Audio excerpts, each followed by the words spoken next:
যে কোনো সংকটে পড়লে আমরা সংকটমোচন মহাবলী হনুমানজির শরণাপন্ন হই। আজকের এই ভিডিওতে তারই 10টি রূপ সম্পর্কে আপনাদেরকে বলবো। প্রথমেই বলি দক্ষিণমুখী হনুমানের কথা। ভগবান হনুমানের মুখ যখন দক্ষিণ দিকে থাকে তখন তাকে বলা হয় দক্ষিণমুখী। এই রূপে বজরংবলীর পুজো করলে ভয়, সংকট, উদ্বেগ সমস্ত কিছু দূর করা সম্ভব হয়। এরপর বলি সূর্যমুখী হনুমানের কথা। ভগবানের এই রূপটি সূর্য দেবতার উদ্দেশ্যে উৎসর্গীকৃত। হনুমানজি সূর্যদেবকে তার গুরু মনে করেন, তাই সূর্যমুখী হনুমানজির উপাসনা করলে আপনি জ্ঞান, খ্যাতি এবং অগ্রগতি লাভ করতে পারেন। সংকটমোচন হনুমান। ভগবানের এই রূপ ভক্তদের সমস্ত অশান্তি থেকে মুক্ত করে। এতে তিনি ভক্তদের দুঃখ দূর করেন এবং তাদের ভয় থেকে মুক্ত করেন। বাল হনুমান।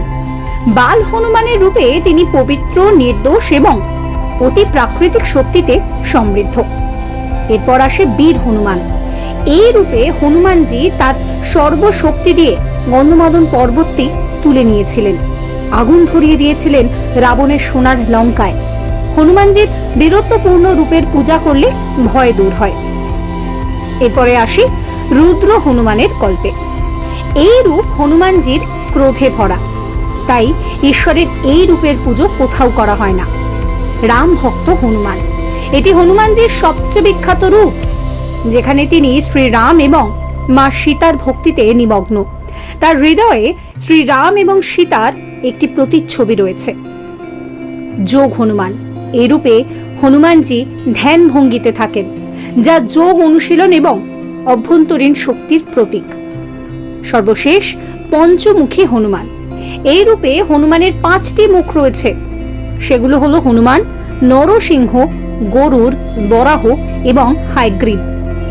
এই রূপেই বজরংবলী অহিরাবণকে হত্যা করেছিলেন।